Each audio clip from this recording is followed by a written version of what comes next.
Welcome into a Monday edition of the Jordy Culotta Show, live, powered and driven here by Gaux Chevrolet, as always, G-E-A-U-X, Chevrolet.com. Get in touch with our friends over there, Lee Carney and Nick Richard and the entire team. They've got a couple of locations if you're shopping new cars out in LaPlace, Louisiana, down here in Baton Rouge at Go Express Auto Sales in the corner of Sherwood Forest and Florida Boulevard. Go Express Auto Sales. Good Monday morning to everybody. Appreciate you starting your week with us, starting your day with us. If you don't mind, just hit that like button, share button, comment button, as we'll be here until 9 a.m. We are going to track down Jeff Duncan, compliments of the Metropolitan Health Group phone line. That'll be at 7:30 this morning. We'll talk to Duncan from NOLA.com, the Times-Picayune. It's Saturday night. Really cool event down in New Orleans as Sean Payton took the local media out for dinner. And Duncan's written a couple of books about Payton. He's got a really good relationship with Payton. We will talk to him at 7:30 this morning to see what's next for New Orleans, maybe what's next for Sean Payton. And the Saints in the news with the Pro Bowl over the last 24 hours. Their best player, Alvin Kamara, the face of the franchise now with Payton and Breeze out, was arrested in Vegas on a battery charge. We have really got our fingers crossed that he just beat the hell out of some guy. You're waiting on the language to come out from this arrest report. For, you know, the future of Alvin Kamara, you just hope that it's not a female that is in this crime. But if it is, it seems like, hopefully, like this is just, 5:30 in the afternoon in Vegas. This is speculating here. Vegas. This is speculating here. And welcome into a Monday morning edition of the Jordy Culotta Show. Do you want to get into it now, or you want to keep rolling? Yeah, hang on. Let me set it up. Metropolitan Health Group, as we said, brings you our phone line each and every day. True Blue Water, if you want to jump on the delivery route, trubluewater.com. Good to see Hebert's Lawn Service at the Noodle early this morning. Boys on it. Sure, some people are very thrilled to hear on a from Monday morning. Hey, man, we're working over here. Yeah, everybody's working around us. Speaking of Hebert's Lawn, check them out. They can help you out with all of your homeowners association, whatever they're stipulating in your neighborhood. Let Hebert's Lawn Service take care of it for you. And as we said, Jeff Duncan, the only guest that we have right now on the docket. We do have a couple of text messages out for maybe some potential guests coming up here. We'll talk LSU basketball struggling. They're back on the wood at Texas A&M this week. They will be back home on Saturday versus Mississippi State on Saturday evening. They have got their backs firmly shoved up against the wall, and it is now time to start producing for Will Wade's crew. We'll talk about that coming up here at some point before we get out of here at 9 a.m. LSU football continues to clean up in the transfer portal. They got one coming home in Colby Fields, South Carolina linebacker. We'll talk about the addition coming up before we get out of here at 9 o'clock. But the Alvin Kamara situation, starting us off, and we'll get to Jeff Duncan coming up here at 7:30. This is obviously no good when you see the wire come across the wire that Alvin Kamara is arrested on a battery charge during Pro Bowl weekend up in Las Vegas. I don't know about this Las Vegas experiment with the NFL. Things have not been trending, it seems like, in the right direction with Vegas and the National Football League. Obviously, the Henry Ruggs situation is something that will always stand out in Las Vegas if the situation surrounding Ruggs and now Kamara on Pro Bowl weekend. And I'm not saying that it's the city, it's the NFL. Obviously the players have to be accountable, but they have a lot of options in Vegas. They got a lot of money, and in a Pro Bowl weekend they got a lot of downtime, and money, downtime, and a lot of options usually lead to sometimes bad situations, and it looks like Kamara's in one right now. He remained in jail on Sunday night. His bail was set at $5,000. There is a court hearing scheduled for this afternoon. The police report said that they were dispatched around 5:50 local time Saturday to a hospital where a person had reported a battery at a nightclub. Things go down, and this is I'm talking about Vegas. So rarely do you see in a nightclub in any other cities at 6 o'clock in the afternoon. Vegas is usually the only one where you can stay in the club all day and night. You know what I mean? It doesn't shut down. Really doesn't know if it's sunny or if it's dark outside. Yesterday, Kamara played in the game. He caught 4 passes for nearly 25 yards. He was taken into custody directly after the game without incident. He was booked into the Clark County Detention Center on a charge of battery resulting in substantial bodily harm. As we said, he remained in jail on Sunday night. Neither Kamara's representatives nor the Saints have responded to this or made a statement. Obviously, we all know who Kamara is. He was the NFL Rookie of the Year back in 2017, and he's the face of the New Orleans Saints. As we said, as details come out on this, we'll keep you up to date on what's going on, and we'll talk to Jeff Duncan a little bit about it coming up here at 7:30 this morning. But I'm hoping that this is either a overzealous fan that thinks that they can get money out of Kamara and try to kind of put him in a situation on Saturday where they were either barking at him and trying to instigate him, and he just finally said, you know what, I'll knock one of y'all out if y'all keep popping off. And just, you know, I mean, could you imagine squaring up with Alvin Kamara? I couldn't pick probably somebody that would be sneaky, probably the worst person to probably fight in the NFL. Antonio Brown feels like he would be one of those guys. I mean, because he'll pop off no matter what. Absolutely. You just don't know. I mean, he could go buck wild, and he's so athletic, strong, and, you know, skilled that, I mean, he'll have you looking like a pretzel before you blink. Yes. Kamara feels like he has that type of quickness, strength, and temperament. You know what I mean? Like where he's very chill, he's laid back, but usually those are the ones that if you flip the switch, you're not going to be able to wrestle him off of you, man. It's going to take an army to get that cat off of you. So hopefully, and look, man, I know either way, any way this thing shakes out, it's a crappy situation. You don't want it. Nobody wants to be in a fight. You don't want any type of charges hanging over anybody's head. You don't want anything going on like that. But if this is just a simple bar mix-up and a Saturday afternoon in Vegas, and the guy, you know, is in the hospital looking for a little cash, you know, hopefully they can smoke this stuff out where, you know, I mean, it was that's best case scenario, right? Best case scenario. It's that somebody 5 p.m. in Vegas, there's a drunk guy at the club that just sees Alvin Kamara, comes up to him, pops off. Like, I don't know what you say to him to get Alvin Kamara mad, because he's very unassuming, would probably, you know, stroll right by and be like, you know, whatever, dude. But for him to get under his skin, as we assume, like, this is all speculation at this point. Yeah. But best case scenario, it's somebody that popped off to AK, said something or said one too many things to him, caught a two-piece on the way out, and Alvin Kamara said, yeah, I did that, and then went to jail because he said there was no struggle going to jail, hopped right in the car, whatever, book me. And so he probably gave him the old 1-2 to get me out of here. How you doing? Keep it moving. I'll go to jail, pay my fine, get out of here. That's best case scenario. Probably catch maybe 1 game suspension from the league because they have to. But this is on the league almost a little bit by having this stuff in Las Vegas. This is how it's going to happen every time. When you have the Super Bowl there, forget about a Pro Bowl, dude, which is when you have probably the most downtime. But for them to, like, continually put players in a position in the NFL and in Las Vegas, like, how did you think this was going to work out? Yeah. I mean, it's kind of on the league at some point to be, like, what do you think they're going to do when they have all that downtime in Las Vegas and there's people that know they're there? Like, they're going to get talked to and they're going to get approached, and everybody's hammered in Las Vegas 24/7. Like, you know, somebody starts foaming at the mouth, you get hit in the mouth. Like, that's just what's going to happen. Donnie T, sounds like. Wait until the facts come out. You're right, Donnie. Of course, dude. But we got to talk about it. Donnie. You're right. But, you know, I mean, hopefully, and I agree with Lloyd. I think the way that the story just kind of is presented to you, if you're just kind of putting the puzzle pieces that you have together, this is the story that it tells.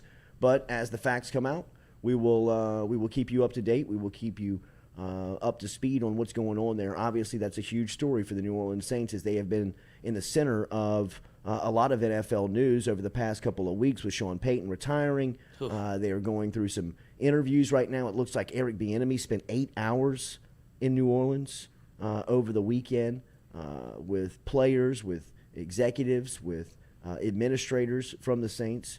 So it does look like that coaching search is kind of coming down the home stretch. Do you think that's like smoke? Because, you know, like the NFL has this big thing with I think that Flores the Brian right Flores interview with New Orleans was smoke. Flores? We going Flores or Flores? Is it Flores? Ez? Is it Flores? Brian Flores. That's how they say it. Fact check. Flores. There we go. Pretty good to get to it. I think that Flores was probably smoke. You know, it was probably just to kind of get past the Rooney Rule. I think that Bieniemy is close to getting a head coaching job and has been for the past couple of seasons. And to me, it feels real. Like, it feels like he's a real candidate.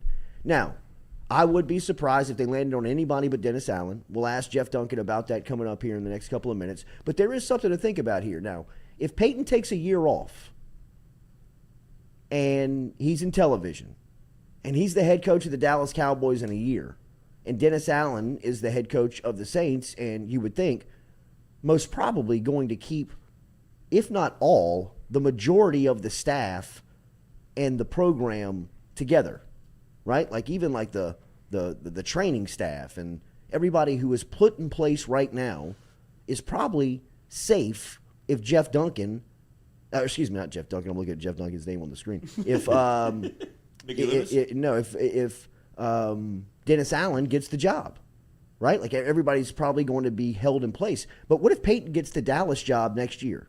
You know his first call is going to be to, right? Pete Carmichael. And he's going to hire him as the offensive coordinator. And then he's probably going to start cherry picking some of the best at what they do inside the Saints organization that he's got relationships with. And that could be the equipment manager. That could be the head trainer. That could be the secondary coach. That could be Curtis Johnson, the wide receivers coach. That could be anybody that he has on staff, has hired, and has brought in. And the next thing you know, the Saints are kind of now with Dennis Allen, without the Sean Payton culture that you were trying to keep in place and a lot of the personnel that you were trying to hold on to. If you just want to really kind of back up and not blow the thing up, but totally go in a different direction from where you've been the last 16 seasons, I understand that it's very tough to continue the trend of what Sean Payton, not the trend of what he has been doing for the last 16 seasons with a different leader in place. You know, I think that LSU tried to do that in 04, in 05 when Saban left. They brought in Les Miles, and a lot of Les Miles' negotiation was keeping Jimbo Fisher as the offensive coordinator, keeping all the parts in place that were really running the program at a high level.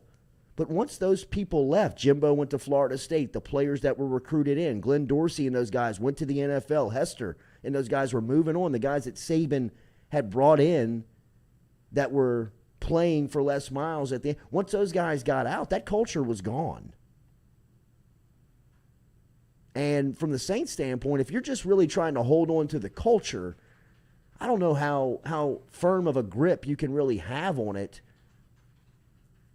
if Peyton gets a job in a year, which is probably going to happen. It sounds like that's probably going to happen a lot sooner than we think.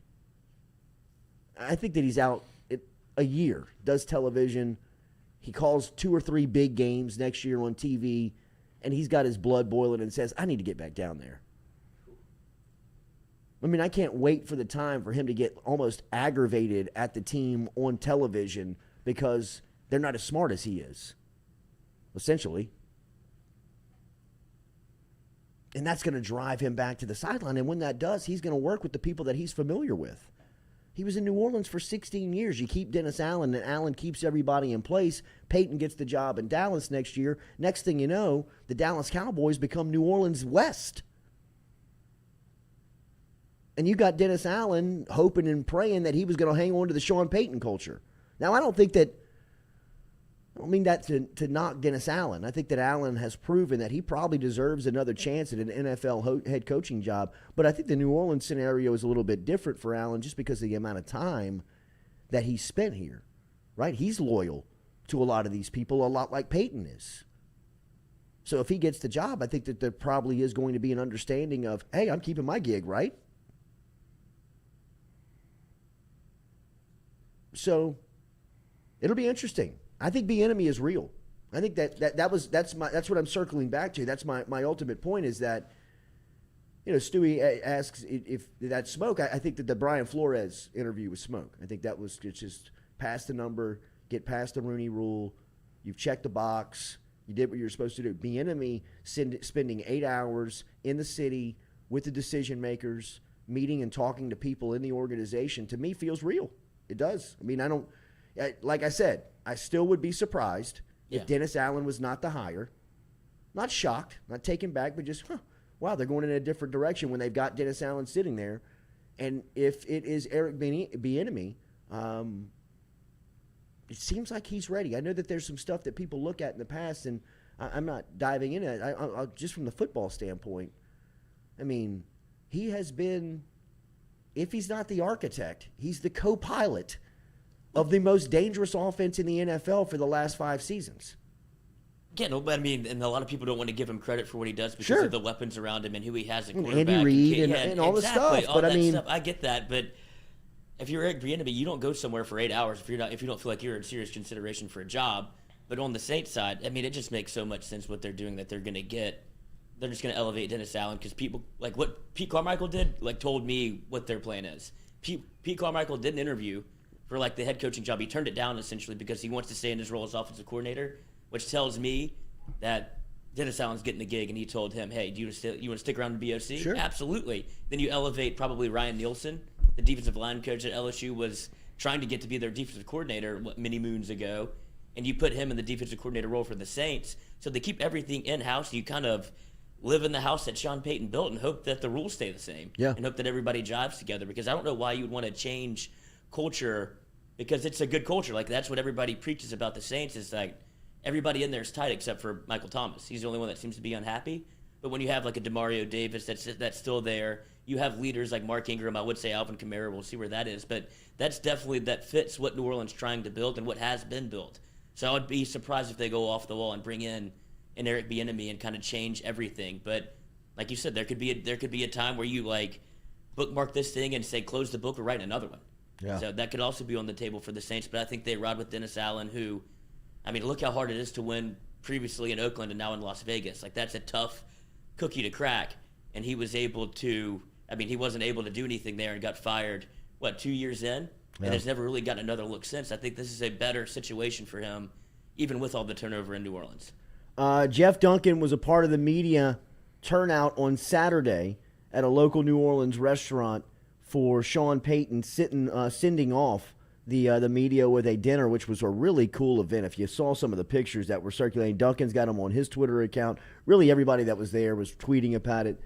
Fletcher Mackel, Kat Terrell, Nick Underhill, all the Heavy hitters. Bobby Hebert. I mean, all of them were in there. We're in that room sharing stories, and it looked like laughs with Payton. Jeff Duncan has written a couple of books with Payton as the centerpiece of it.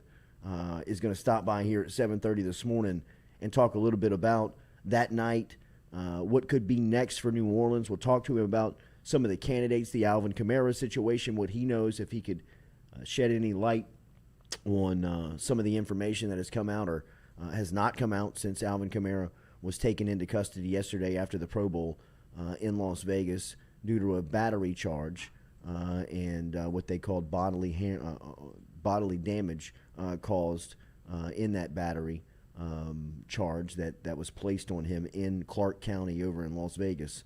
We'll ask Jeff Duncan about that coming up here at 7:30 this morning. Remember, Daily, we're brought to you by Morales Roll-Off Dumpsters. Get your next roll-off dumpster from a local company who cares about your projects and needs. Online at moralesrolloffs.com, moralesrolloffs.com. If you want to email in, you can, info@moralesrolloffs.com. They have the best prices in the area. They promise that they're a local business with great customer service, great prices.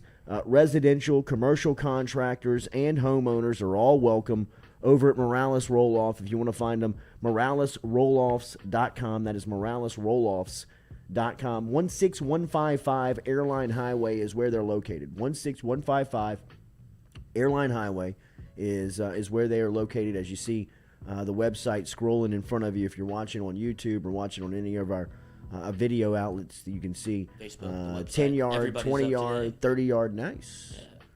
Yeah. Dumpsters that they offer, 40-yard dumpsters. Get in touch with them. They also are in, they rent U-Hauls over there, so if you're moving and Could you you need throw a football from one end of the dumpster to the other on a 40-yarder? For sure.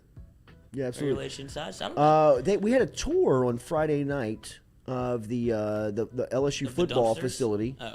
With Jordan's basketball team, little AAU team, the franchise. Shout out to them.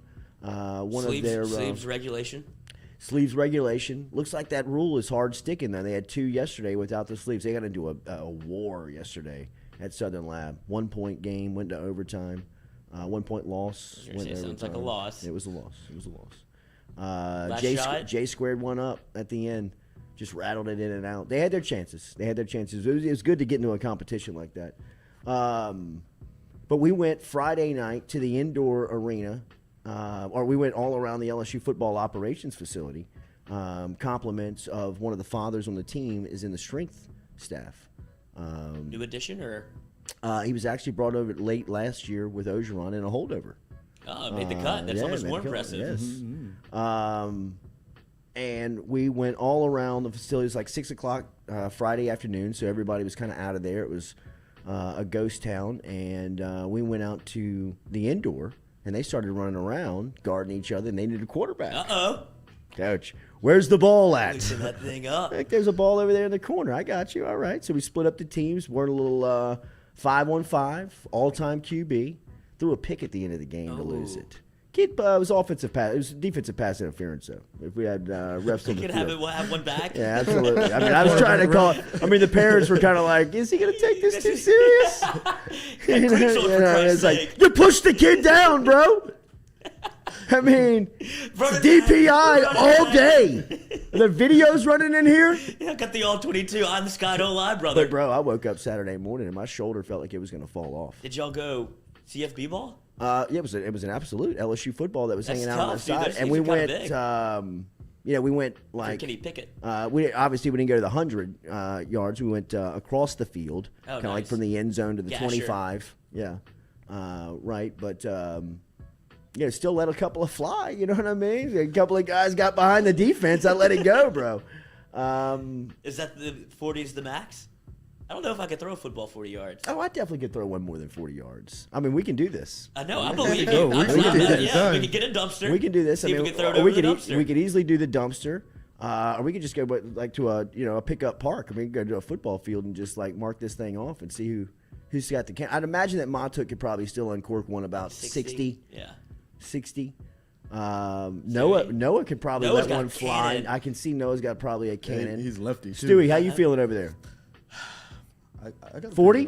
Over under? Oh, I'm over 40. Over. Are we throwing a college football or an NFL ball? I think college would probably Okay, because an NFL ball is easier. College is like they're a little bit fat. puffier than they're fatter than you think. High school football, I feel confident I can. Absolutely. And I got a bad arm.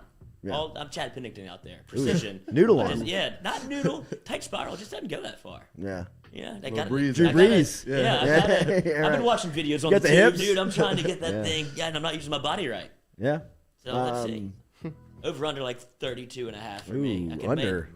Yourself. Even though I've heard your golf strategy, that you are a hustler. Works every time. But we'll do this.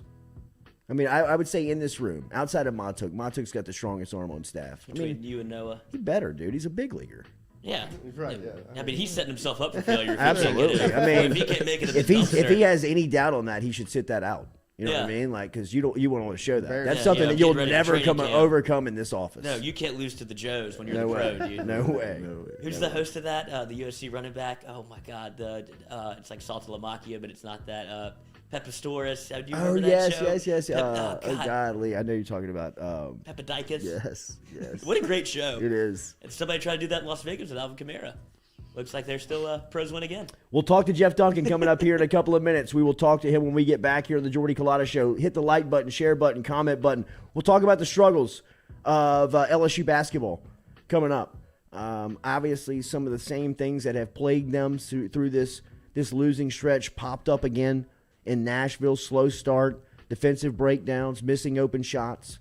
We'll talk about maybe some of the remedies coming up here on the Jordy Culotta Show. We will also start to look ahead to some of the bets in this week's Super Bowl 56, some of the prop bets that are going to be out there. The number's still hovering around 4.5 as Cincinnati, the underdog going into Sunday, versus Los Angeles, who's playing in their home stadium. But we will see some of the prop bets and some of the things that are going on around this game, which you can gamble on and talk about them throughout the week. We're also going to do Super Bowl squares. Absolutely. Here again. Yeah, that's kind of what kicked off the Jordy Culotta Show. Our first foray into live streaming was the Super Bowl, where Larry Campbell made his presence very much felt. And that's when we knew we had a foot guy amongst us. Yeah. Wild time to think More about. than you think. More than you think, More than I you think guess. out there. I mean, not in this room. Make sure to hit the like button. We will have Jeff For Duncan me. coming back here. When we come back, we'll talk to New Orleans Saints here on the Jordy Culotta Show, driven and powered by Go Chevrolet.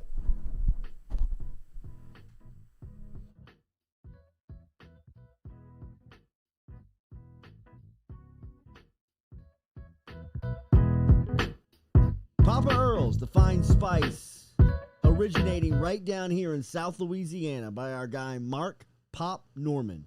Developed it back in 2018 and won Amazon's Newcomer of the Year in 2019.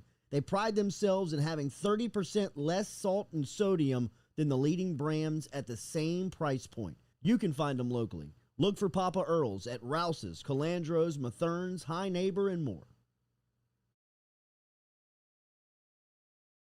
Gearing up for spring and summer down here in South Louisiana, and you want to keep your lawn maintained during these sunny seasons, get in touch with our friend Blake Abear over at Abear's Lawn Maintenance, where he says, you grow it, I mow it. 225-485-8022. 225-485-8022 is where you can find Abear's Lawn and Maintenance, the official lawn and maintenance company of the undisclosed location. Do you have questions about your finances? Are you looking for recommendations from a skilled financial advisor? Get in touch with our friend Daniel Newman over at Edward Jones. You can find him easily by logging online and shooting him an email at daniel.newman@edwardjones.com. That is daniel.newman@edwardjones.com. Whether it is help with your 401k or just fiscal advice heading into the new season, get in touch with Daniel today. Best way to do it? Email him, daniel.newman@edwardjones.com. He's our experienced financial advisor. Let him be yours, daniel.newman@edwardjones.com.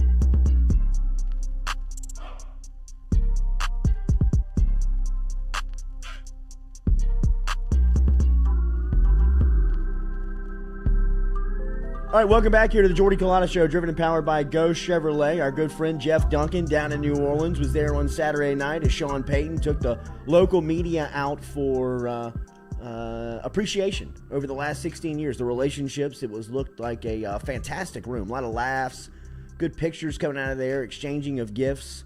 As Jeff Duncan, as we said, has come on here countless times to talk New Orleans Saints, the city of New Orleans, the Pelicans. He's over at the Times-Picayune and NOLA.com. He's also authored the book Peyton and Breeze, The Men Who Built the Greatest Offense in NFL History, which is a must-read if you're a New Orleans Saints fan, and really shows off Jeff's relationship, not only with Drew Brees, but Sean Payton, who was there on Saturday night. And he joins us now down from New Orleans here on the Jordy Culotta Show. Jeffrey, good morning. Thanks for the time, man.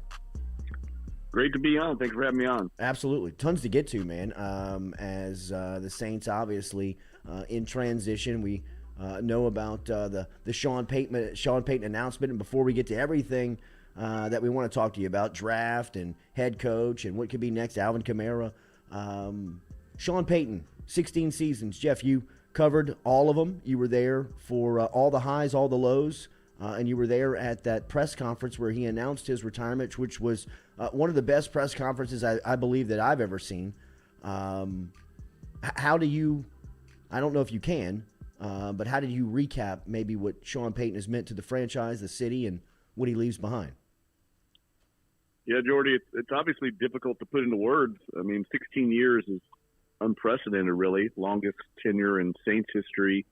One of the longest in the NFL. And we were actually talking about that Saturday night, just the long period of time. It's kind of hard to grasp 16 seasons in one spot. It just doesn't happen very often. But I think more than anything, Sean Payton changed the perception of the Saints organization and changed the profile. The Saints went from kind of being also-rans and laughing stocks to some degree to being a, respected, almost feared club.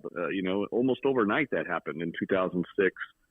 They became a high-profile team in the league, one of the more popular teams in the league because of the way they played. They played an exciting, fun, offensive brand of football that really the Saints had never had before. Most of the coaches that had been here before were defensive-minded coaches. So all of a sudden, you had this exciting, high-flying offense with this elite quarterback, and they became the it team in the NFC South and one of the top draws in the entire NFL. And players suddenly started wanting to come to New Orleans. That never happened before. They became a destination location under Sean Payton because of his coaching ability and the culture that he cultivated here over the years.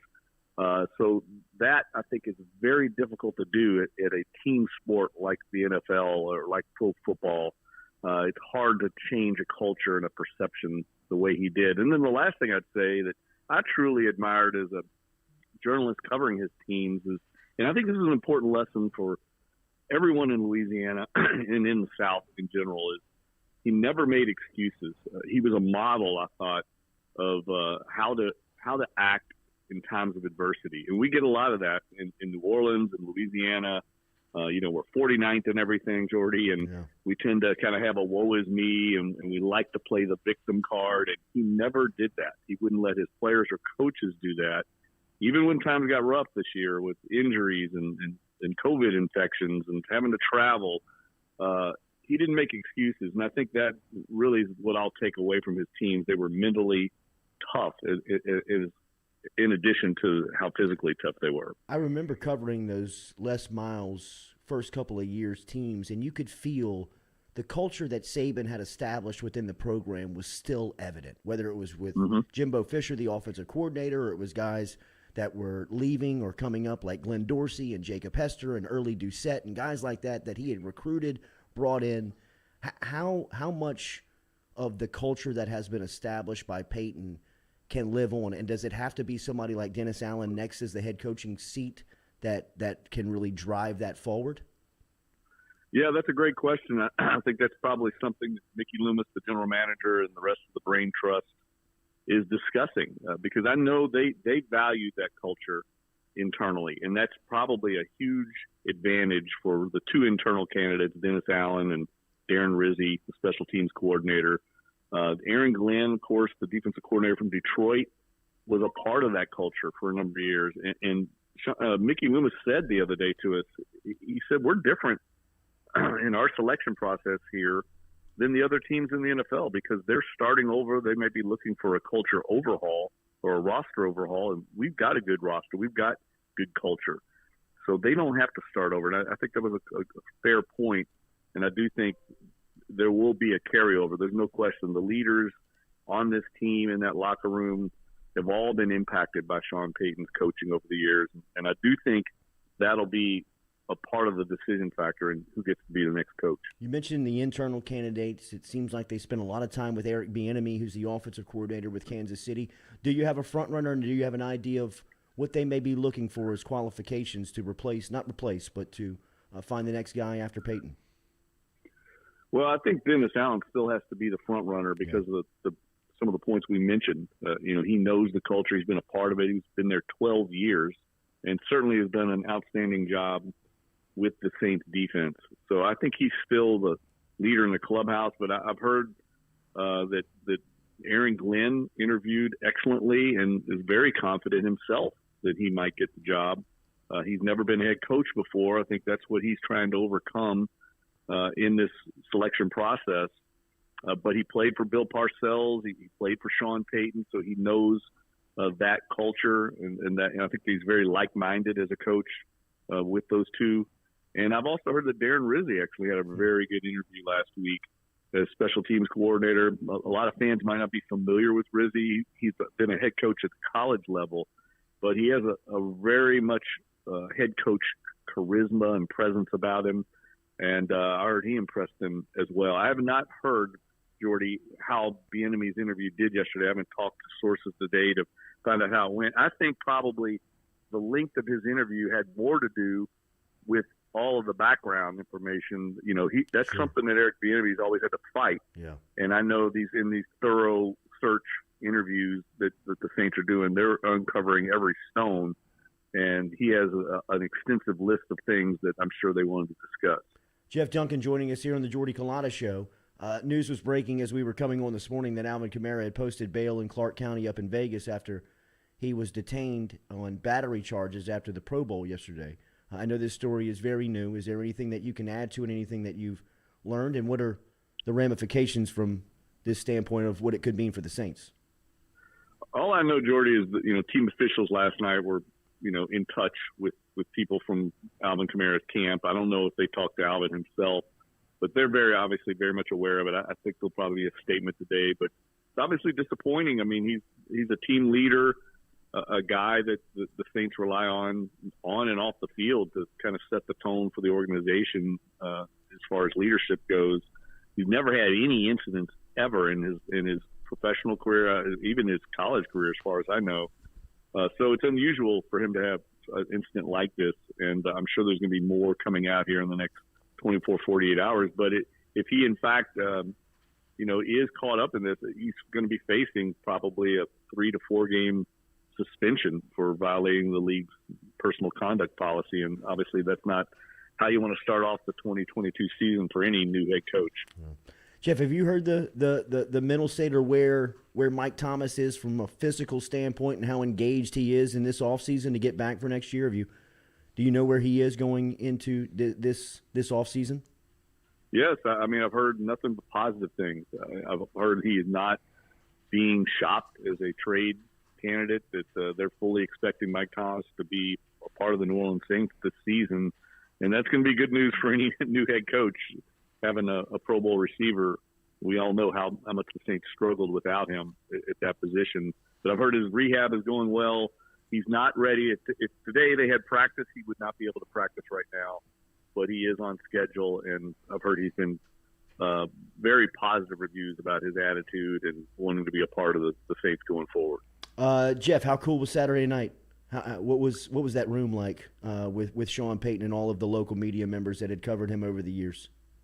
Yeah, it was a great night, Jordy. I mean, Sean reached out, I guess, a few days after his press conference and told me he wanted to do this. He wanted to break bread with everyone, thank everyone for the coverage. I mean, again, it's a unique situation where you're with a coach that long, 16 years. I mean, he knew some of the local media members personally, and I think it was important to him to share that time. He told some great stories. He was in rare form. I mean, we were there over 5 hours for that dinner. Damn. And it was a pretty epic night. Bottles? A lot of great.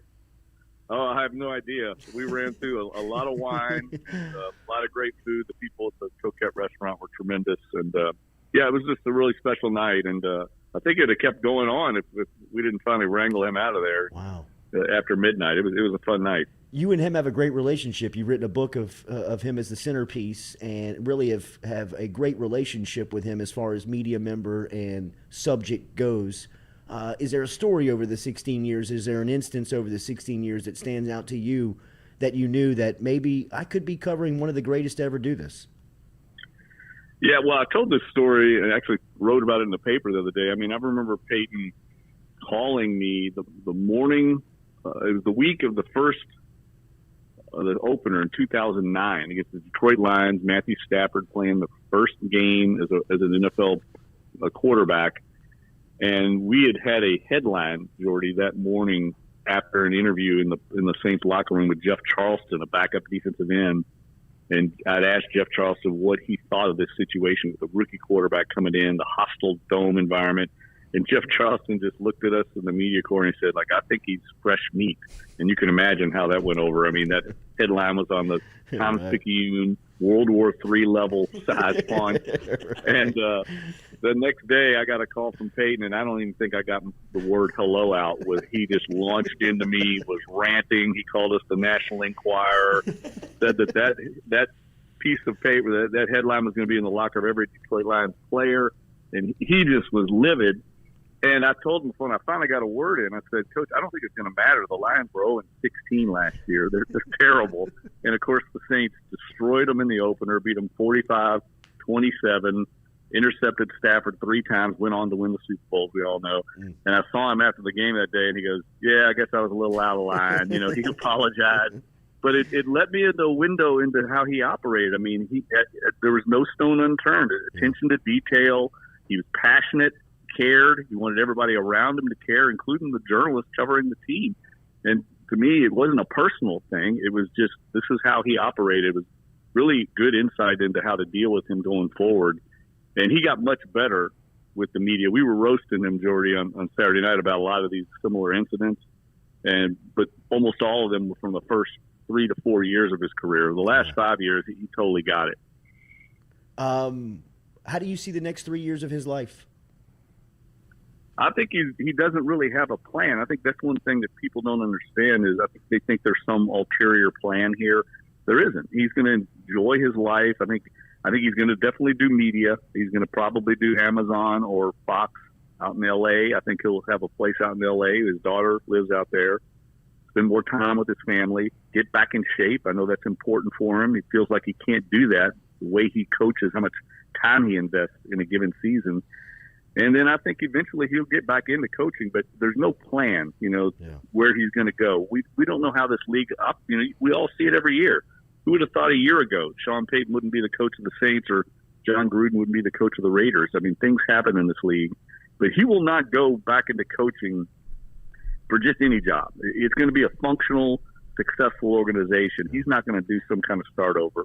But it also would not surprise me if he took the Bill Cowher, Jimmy Johnson route and just never coached again and stayed in media. He told me he had long conversations with those guys, including Jimmy Johnson. And I think that's somewhat appealing to him. Just, it's a much more stress-free life being a TV commentator than NFL head coaching.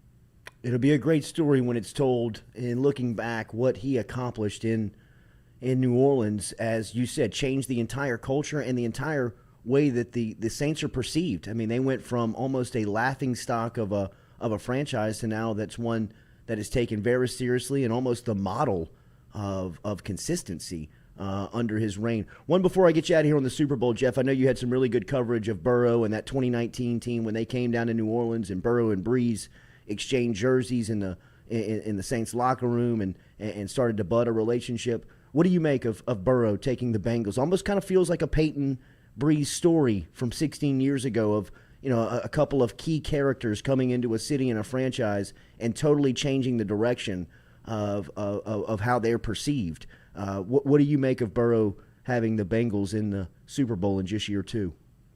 Yeah, I like the Bengals in this game. I didn't really have a feel for it, but the more I dove into it, Jordy, I think every one of us in Louisiana knows about Joe Burrow and how you do not count against him. He reminds me a lot of Drew Brees in that way. And this team's got, I think, a chip on their shoulders. They've got nothing to lose. They're not favored in this game. And I like their chances very much. That guy is special. I think Zach Taylor will have a plan to keep him protected. I think the 2 weeks helps in that regard. Try and block Aaron Donald. I think it's going to be a high-scoring, fun game to watch.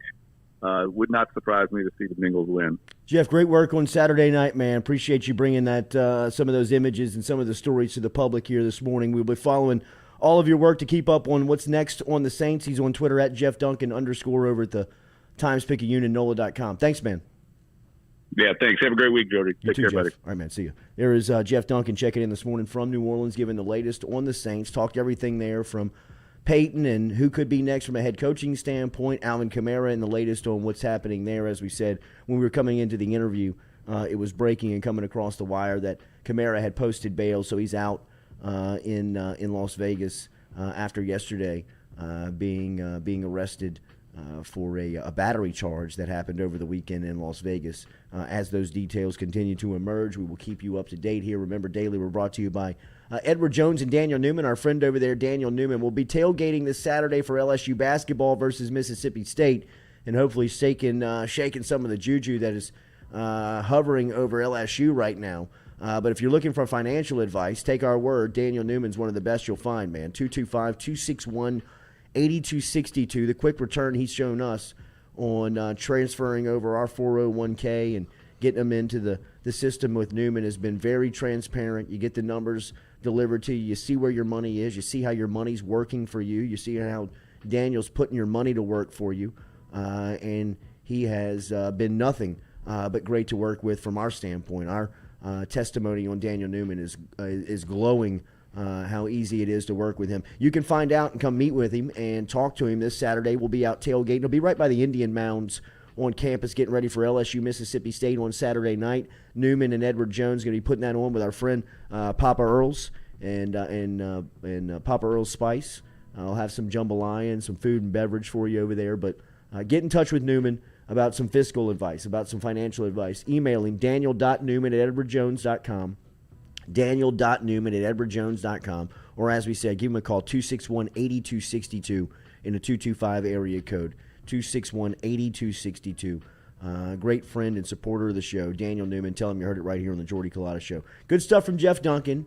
Appreciate him stopping in and talking some New Orleans Saints. What could be next for the Saints? Huge transition for New Orleans. I mean, like, this is a massive turnover that they were about to go through. I mean, a massive crossroads because, like Jeff, I agree that Dennis Allen, and we talked a little bit about this before the interview, so we won't stay on it too long, but just to kind of reiterate, I agree with what Jeff said. I think that Dennis Allen's the leader in the clubhouse because of a lot of the stuff that's established already if you were hiring Allen. But as Jeff said in that interview at the later part of it, who knows what Sean Payton's going to do next?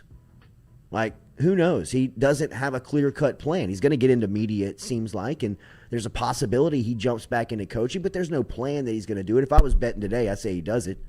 I think he's just too competitive. And if he's got a front-row seat calling games like he will on television, I don't know. Maybe the check's too good. The stress isn't that high. You're able to keep yourself in shape. You live it out in L.A. You don't have to game plan. You don't have to worry about stuff like what the headlines are in the paper.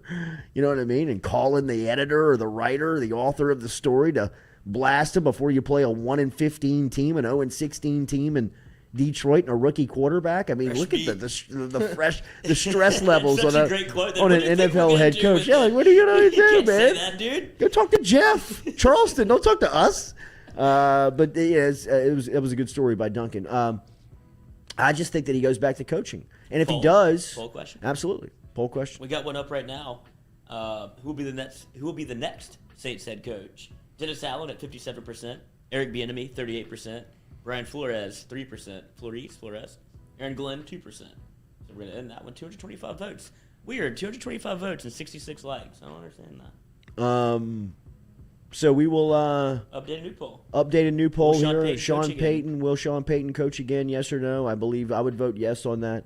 Will LSU basketball game? Will LSU win a basketball game again? I think they will. They are spinning right now. It does feel like that they are in a almost a tailspin of trying to find themselves and losing ground every single day. It seems like. I'm not going to make any excuses for what LSU basketball is going through.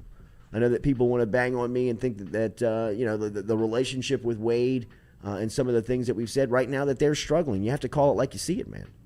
Right? I mean, they are going through a time right now where they are struggling mightily at just the simple fundamentals of playing basketball. They still go through stretches. They went through one on Saturday versus Nashville where they lost by 9, losers of 8 of the last 9, LSU. But they went through a stretch in the offensive part in the first half where they nearly 6 minutes without the ability to score. I mean, like, really, in college basketball, that's hard to do. I mean, it happens, and good defensive teams can lock and clamp you up and make it tough for you to score. But when you've got the skill level of guys like LSU has on the floor, that's inexplicable. It really is. I know that, and injuries are haunting LSU, and I think that they're actually even more banged up than they're putting on. Murray's hurt. Gaines is hurt. We know about Pinson. That days his ankle. Sharif's coming back, getting to full strength. I mean, they're just not right health-wise. And that, to me, is the biggest issue. but everybody at this time of the year is dealing with similar issues. And I think that the part on the floor, the on the floor part that's hurting and setting them back more than anything is that offensively, they don't have something that they can rely on to get them an easy bucket when things break down. I think that, look, every high-level basketball team, even high-level high school teams, they'll have some type of strategy in the half court where they're trying to isolate their best players to get them buckets. But if something happens within the season or there's parts in the game where you've got to sub in and out your best player, there has to be something on the floor that everybody can run. Right? I mean, when Adam Miller's not on the floor for LSU, you can't run the same type of offense that's going to benefit Adam Miller. You can't run pick and roll with guys like Darius Days and Tari Eason if Days is banged up or if Eason's out of position or things aren't just flowing the way that they should be to let those things happen. And when you're right and everything's looking good and everybody's healthy, well, that's what you're hoping for. But the ability to stay at that health point all season long it's very tough to do. So you've got a plan for when there's a breakdown, when there's a setback, when there's an injury, when there's somebody not available, when you take your point guard out of the lineup for a month, like you've done with Xavier Pinson, you've got to have something that you can't go through 9 6-minute scoring droughts because the ball has to be moving. Players have to be cutting. People have to be getting to spots. They just stand around offensively. It becomes one-on-one with Tari or Darius, and if those guys can't get a shot up, or if they can't create something, then it's a lot of just, hey, let's see what happens. And at this point of a college basketball schedule, where you're approaching mid-February and looking towards March, and people have scouting reports, and you've played as many games as you have, and you've put a lot of film out there where people can scout you pretty easily, you've got to make adjustments. And you've got to be able to scheme something to get open looks and get open shots. And right now, LSU basketball just does not have that. They don't have that. And I don't know how fast you can fix that in the season. Because that's got to be something that you either have built in or you've got to bring it in. And in the middle of the year, if you don't have it, you can't bring it in. But my one criticism of Will Wade at this point would be that he needs an in-game manager. He needs an in-game coach. He needs somebody who is just a basketball X and O junkie. Because the people that are saying out loud and the section of the fan base that is asking for Wade to be run out has lost their mind. Like, you either don't know the history of LSU basketball or your sense of entitlement is way too over the top that I don't even want to talk to you. There's no reasoning with you. This guy could potentially have 3 5-stars in next year's recruiting class. 3.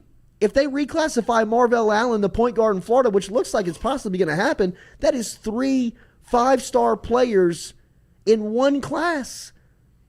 Johan Traore, the number 3 center in America out of Arizona, is coming to LSU. Julian Phillips, the number 1 power forward in the country, is coming to LSU. Marvell Allen, one of the top point guards in 2023, is trying to reclassify to get into this year's recruiting class that could be 3 5-stars. Devin Reese, a player from Oak Hill Academy. Look around. Not a lot of people can recruit at that level if you're not Kansas, Kentucky, and Duke. And Will Wade's doing that at LSU with the practice facility leaking roof, leaking water onto the floor while they're practicing, and they got rats at the games while they're playing. Like, have you lost your mind? Were you not here for Trent Jones or for Trent Johnson and Johnny Jones? Do you not recall what it's like to really struggle as a basketball program? And they're struggling right now. They're in the shit. They're looking for a way out of it. But it's a lot easier to do it with 4- and 5-star guys than doing it with a band member. And that's where they are. He's a high-level recruiter. He's a top-notch recruiter. I don't know if anybody recruits the transfer portal and the way that he's recruiting these high-end guys better. But he needs some help on the bench right next to him. He needs somebody within the game that may not really be that good of a recruiter, but just as a basketball junkie. My guy has always been John Brady for him. That boat might have sailed by now, but Brady, he just got no interest in recruiting. He's got no interest beating the streets, in some back roads in Texas, Louisiana, Mississippi, and Alabama looking for some kids. I mean, Wade loves that stuff. He loves identifying, recruiting, winning the recruitment, getting them on campus, developing, and putting them in the league. That stuff's happening too, by the way. But they need somebody in the game that either says, hey, coach, call timeout, or get out of the man, get in the zone, or watch your offense here. They're in zone. They're in man. Well, inbounds here, let's run this. I mean, managing a college basketball game, roster, all that stuff it's just, you can see it. He's sitting up against the scores table, rubbing his hair. I mean, look at the circles under his eyes. My guy. At the press conference. On Saturday in Nashville. I mean, my dude ain't sleeping. He's doing too much. He's freaking out. He's struggling. Whatever you do in your life that you're passionate and love, when it's not working out, when it's not going the way that you want it to, the way that you see it, the return on the hard work that you're investing into the passion project that you have, that you care about, is not giving you good vibes back, you are a mess. It can kill you. You're a mess. And that's where he is right now. A lot of mention of Greg here. Greg Hire, former LSU coach. Yeah, he's been on staff with him. He's at Eastern Tennessee State, same role as an assistant coach. He was what? I don't know. I don't know how their relationship ended. I don't know. That will be. That's a name. Sure, they've worked together. That's the type of person you need, though. That's the type of coach that you need next to you. And look, I think that Bill Armstrong does a tremendous job. I think Kevin Nickelberry does a good job. There has to be somebody that, there has to be somebody that their specialty within the game is managing the game. And strictly whiteboard. Strictly whiteboard, strictly being able to X and O, strictly being able to scheme, strictly being able to say, hey, we're going through a 6-minute scoring drought. Get us out of it. You know what I mean? Like that? Yeah. That can't happen. I would imagine that, yeah. But I would imagine that Will Wade's hard to approach in those situations. Like, he's probably like, I mean, you saw what he said. Like, don't you think I know that? Like, yeah. I would imagine that he's very intense in those situations. So it would be somebody that needs to have extremely thick skin to be like, look, dude, no, this is personal. Yeah. He's got to be tough to work with in those situations to be in Will Wade's ear. Whoa, and call bro. what is my foot on? And to be able to call a timeout. And he's like, look, dude, I don't want to call a timeout, right? Like, don't you think I need to know? Like, don't you think I know I can call a timeout? Like, Will Wade's tough to work for in those environments, I would imagine. So it takes somebody that he'll have to either personally know or be able to groom and fit into that position. I think that's where they are right now. When you take a couple of key players off of the team, when you change up the roster, when you change up the way that the team is functioning on the floor, you got to have somebody that can you got to get somebody that can scheme up on what the personnel is and how they can be beneficial in the game. I mean, right now there's too many stretches where the ball's just sticking. Everybody's just kind of watching, and it's taken away from their defense. There's a domino effect that's happening. You lose depth. When you lose players, you lose depth. When you lose depth, you're not able to run the type of defense that you want to run for 40 minutes that really at the beginning of the season, think of it. He was coming at you in waves. It was nonstop. People coming at you off the bench. Alex Fudge, Tari Eason, I mean, guys that were just, you're like, oh my God. Like, I mean, all these guys look the same. They play the same. They feel the same. I mean, when does it stop? Well, when they were healthy, it didn't. But now when you're a little banged up, now you don't have that rotation. Now you can't play that defense for extended amount of time because you don't have the depth that you can go to on the bench that says, hey, go relieve guys out there that may be tired.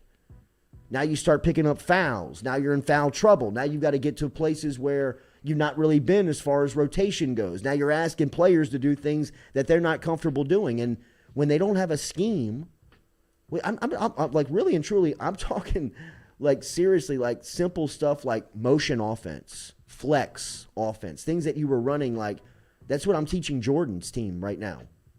I was to say I learned that in middle school. Middle school. I mean, because in middle school, you usually don't have one dominant player that can take over and win the game for you. So you've got to have everybody understand that, hey, when the ball goes there, you got to move here. When the ball comes here, you got to move. Like you got to, everybody on a basketball, you got to stay moving. The ball has to stay moving. And that's how you can find open lanes to shoot, open lanes for layups.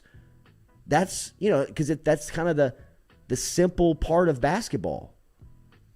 And LSU just doesn't have that. They don't have they've got a lot of difficult NBA type schemes where you can ISO and run pick and roll with big time players. But when those players are banged up and they're not available, there's nothing that you can fall back on and say, all right, get into a flex where you're just running screens off the block. And if you've got a shooter, you can hit somebody in a corner for a three. Or you can just dump it down to a block guy that's coming off of a screen, and hopefully if it's timed right and they execute it, he should be open. If you run the offense right, you know, when the ball's there, there's something that triggers a player to go screen here, and the ball is at this point on the wing, and the block guy comes off a screen, he should be open. Get it to him. Make a layup. I mean, there's nothing better for a basketball team going through a scoring drought than to get a layup or a free throw. Just see the ball go through the net. And they can't find that. And they're kind of trying to force it. I mean, a lot of the times they get in those scoring slumps, they're shooting the ball in the first 5 seconds of the game. What are you, drunk?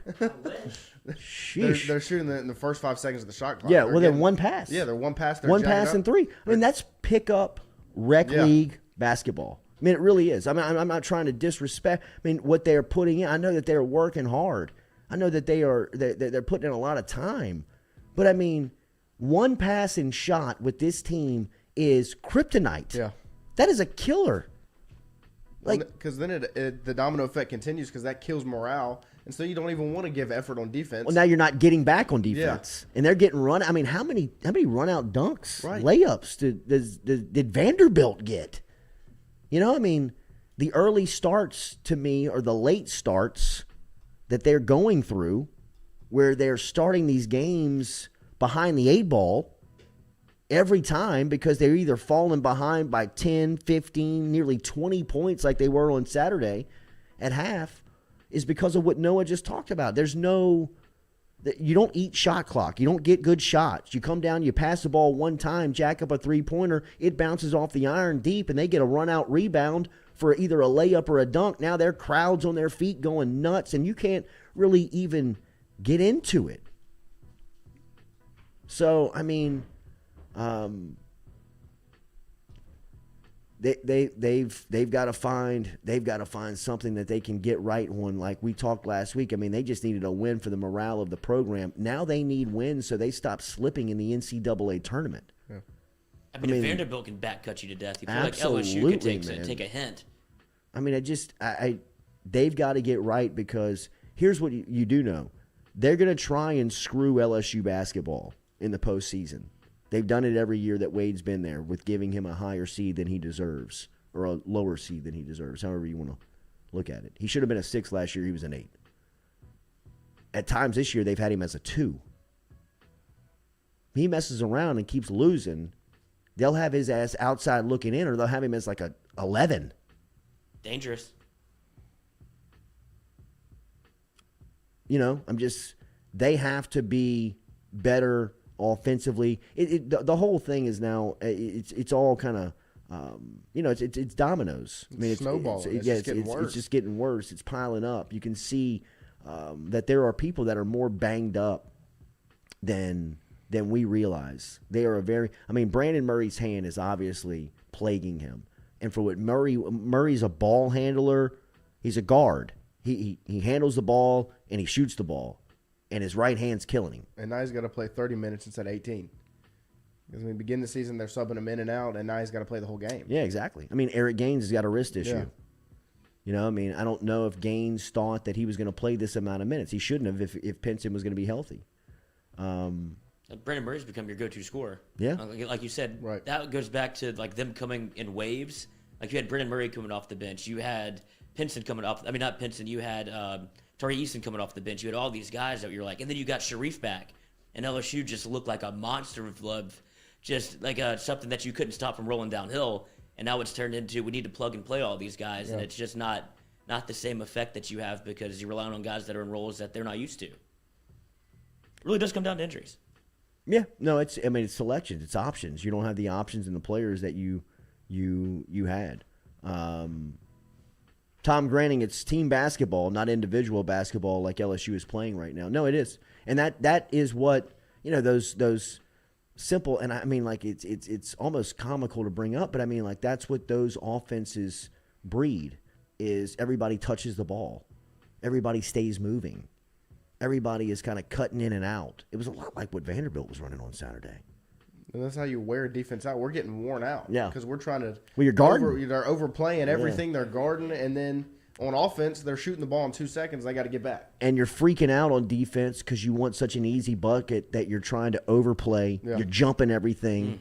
You're seeing somebody. A ball fake, a simple ball fake will strip. LSU's in the air. Yeah. You know what I mean? Like they're jumping for a swat, trying for a block, trying to get the steal, and they're just pump fake, lob. Pump fake, back cut. Ball fake, go up, foul. It's just now you're in foul trouble. Now you're down 20. Frustrated. Now, it's a snowball effect that LSU has got to get a grip on because, as we said, and I agree with Brian Burgess, it won't be the NCAA's fault if LSU is left out or if they don't get the right seed. I'm not trying to blame or make excuses for anyone, but they want to screw Wade. But Wade's team right now is not. And Wade himself are not doing what it takes to get the number because, as we saw earlier in the year, some of the projections around LSU basketball had them as a 2-3 seed when they were really rolling. So, when you do the work, you can't ignore it. But if you start to slip like they have, I think that the pile-on effect will be great in numbers. Pat Forty's Twitter account is sheesh. That guy is victory lapping on every opportunity he gets on LSU because of how they're playing right now. And I'm not, but I'm just saying there's a lot of people out there that want to see LSU struggle. So you're playing into the hands of a lot of people in the way that they want it to shake out for you. LSU's got to get it right, man. They got to get it right. They got to get it right quick. Because Jerry Stackhouse and that team on Saturday, that's what a well-prepared, well-scouted, good scouting report versus your opponent and good coaching within the game really looks like. Even when LSU was making those surges in the second half, Vanderbilt still played good, composed basketball where they were getting good shots. And credit them, they knocked down the open shots. You can't miss the bunnies, the gimmies that LSU has done.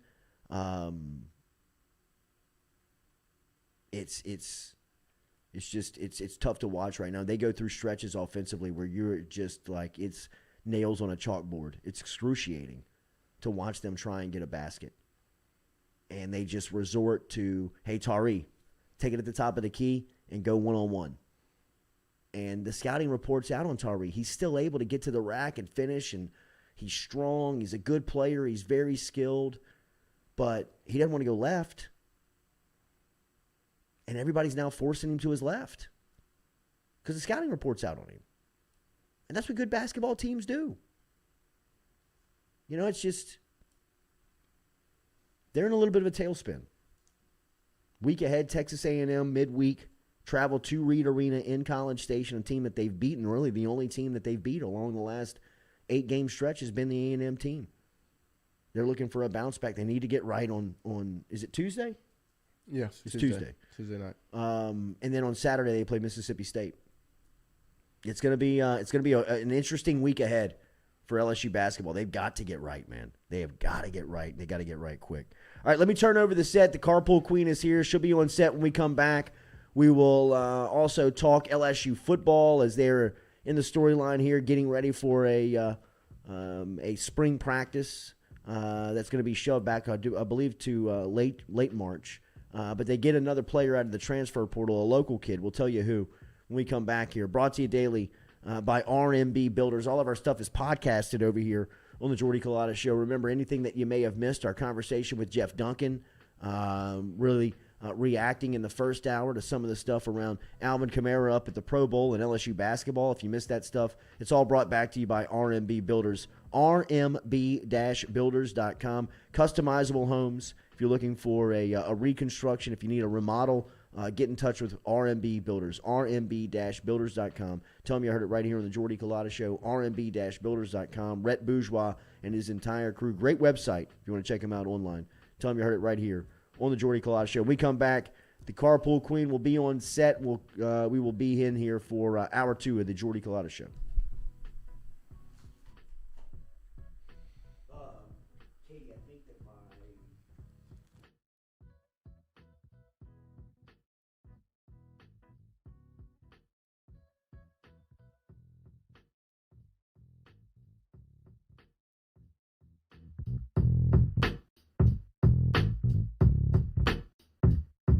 Do you have questions about your finances? Are you looking for recommendations from a skilled financial advisor? Get in touch with our friend Daniel Newman over at Edward Jones. You can find him easily by logging online and shooting him an email at daniel.newman@edwardjones.com. That is daniel.newman@edwardjones.com. Whether it is help with your 401k or just fiscal advice heading into the new season, get in touch with Daniel today.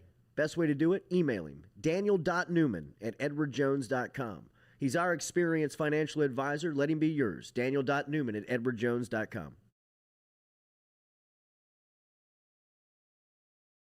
Gearing up for spring and summer down here in South Louisiana, and you want to keep your lawn maintained during these sunny seasons, get in touch with our friend Blake Abear over at Abear's Lawn Maintenance, where he says, you grow it, I mow it. 225-485-8022, 225-485-8022 is where you can find Abear's Lawn and Maintenance, the official lawn and maintenance company of the undisclosed location.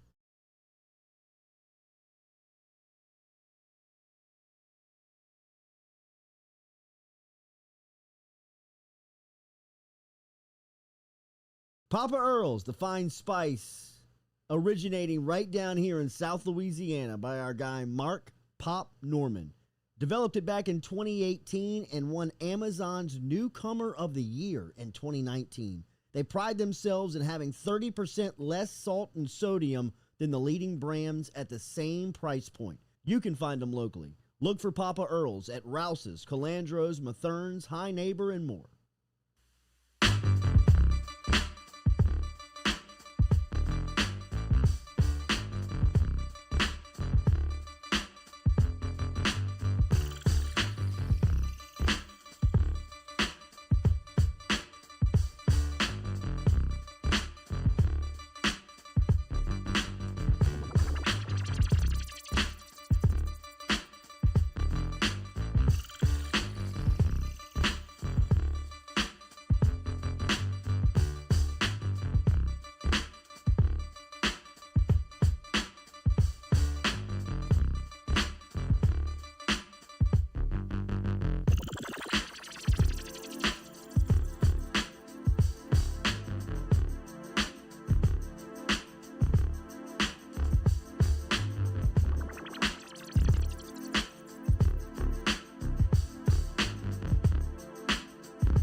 Yeah. Yes.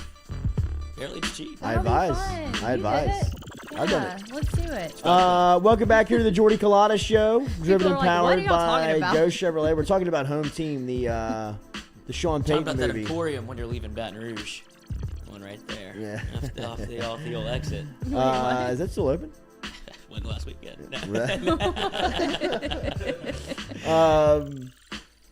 What were we talking about? The Jerk Shed. We were is what talking about call it. watching a movie together. Yeah, we're Home talking about Team. watching Streaming it. Home Team, the Saints movie, which I see is like number 2 on Netflix. Apparently not as Dang, bad as we really? thought. It's really not that bad. Really? Oh, you You've watched seen it? it I already? watched it. Yeah, it's really not that bad. Oh. I had But it's very, not good. You're not very acting like low it's good. expectations going in. Yeah. Yeah. It's not like a great movie, Okay. but I mean it's pretty funny. Is Sean Oh. Payton in it at all? Yeah, he really? makes a little cameo. Does he? Yeah. Good. Oh, cute. Did you see the story about Joe Burrow and Kid Cudi? Yeah. Yes. The jersey. How about that? That's so Joe to So be like, dude, I don't Burrow- need this thing. Cuddy is. This is the cool part about Burrow that he's been pretty transparent about is that the football stuff hasn't surprised Joe. I think he's always known that he was going to be a beast. I think that he's always known that he's been a player. Everywhere he's been, he's won. So I don't think that he ever thought that that would stop. He didn't think that that was going to stop in the NFL.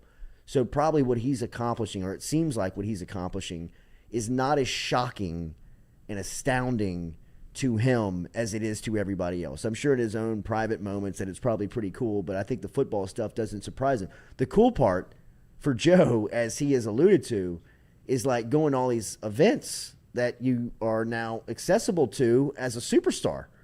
When you are, a premier athlete in your sport, you are now kind of in a social circle that allows you to be at these functions, parties, get-togethers, gatherings. I think he said on this show, or no, he said during an interview that I had with him, when was that moment that you were like, whoa, bro, this is nuts. This is nuts. And he mentioned in 2019, his senior year, after they make the run, he went to the Super Bowl with his agent at the time, still his agent, but he wasn't drafted. He was, presumably going to be the number 1 pick in the draft. He had just come off this college football season where, he was arguably the best player that the sport had ever seen. Or he'd had a season like the sport had never seen. And he said, I look around and I'm hanging out with people that I'm trying to follow on Instagram and like trying to get in on Twitter just to follow, not like trying to hang out or talk to them. I mean, I'm just trying to follow them and see what their life's like. Now they're asking me and telling me that they watch me play and that they know who I am. They know my name. He's like, that stuff for me has been crazy. Kid Cudi is a Ohio native, somebody that Burrow grew up listening to. And, he never thought that he would ever have a relationship with this guy who, he loved his music. He was somebody who he pre-gamed and would have on the pre-game playlist to get him ready for games dating back to high school. And now Cudi is like DMing him on Twitter and like hanging out with him at parties, and Burrow's like, it's just blowing my mind, man. It is mind-blowing. And Cudi asks him for the AFC Championship jersey, and in true Burrow fashion, I think Cudi was like trying to joking about it. Absolutely. It's like, think let me he get. was. Well, I think he was just kind of like out in search, like, let me get that jersey. You know what I mean? And Burrow could have sent him any really jersey that he wanted. Like, just send him another. I mean, Burrow wears a new jersey every game, right? I mean, so like, what is it for Burrow to tell the equipment staff at Cincinnati, hey, get a Burrow jersey to Kid Cudi? Burrow sends the AFC Championship jersey with the Arrowhead grass stains on the back with a pin personalized autograph to Cudi with the AFC Championship jersey. Cudi tweets out with a crying emoji on how much it means to him and says, okay, so after the Bengals win against the Chiefs, I hit Joe and congratulate him and asked him if I could have the jersey. He said yes and sent it right away. This one? Cudi went on to say, I'm rocking this bitch the entire game, and then I'm framing it. I'm so geeked right now. Hashtag Ohio Love, at Joey B, at the Bengals. I mean, like, dude's a rock star, man. And just like Jeff Duncan said 20 minutes ago, I agree with Jeff. I like the Bengals on Sunday. All because of number 9. I love that they're wearing the black unis, too. Oh, that's one bad thing against them. I know it is. Yeah. I know it, but this is the Burrow break. This is where he breaks all the And curses. he lost his white jersey, dude. He doesn't have it. Send it to Kid Cudi. Yeah, but I mean, you know what I mean? Like, what's the curse? The team in the dark they're color 3-12 jerseys have against the not spread. won, right? Like, watch Burrow come in here and that's a screw real it all thing? up. I didn't know about that. Like the teams in the white jerseys and the home team, or the team wearing the light colored jerseys in the Super Bowl have a better record against the spread than teams in the dark colored jerseys. But here comes Burrow. Here comes Burrow pulling up in the All Blacks, Nasty. playing LA in LA with everything against him, and he's gonna change the storyline, just like everywhere he's been. Athens, Ohio, Athens High, habitual losers before Burrow gets there. Burrow still thinks about the state championship game they lost at the buzzer to this day. LSU was a mess. Look at the mess that LSU was without Burrow when Ogeron was here. Take the 3 prior years that before Burrow showed up and the 2 after he left. Or excuse me, the 2 before he got here, the 2 after he left, and the 2 that he was here. Which ones are the outliers? You know what I Everywhere mean? he goes. I mean, it's like everywhere this dude goes, he covers up all the... Cincinnati was the laughingstock of not the NFL, of sports. Their franchise was recognized as one of the worst franchise in all of sports. All of them. Baseball, football, soccer, basketball, all of them. They were terrible. They're still busing to the University of Cincinnati to use their indoor. That's so weird. They go to the Super Bowl. They don't have an indoor facility. Zach Taylor, so weird. 6-25-1 before Joe Burrow got there. That's a fireable offense in any There you go. realm. There you go. He has gotten Ed Orgeron paid. He's going to get Zach Taylor paid. Joe Burrow is exactly what you need. He's a lucky He's gonna get rabbit's offensive. foot. He's made offensive lineman money. He's made. It wasn't just Ogeron and Taylor.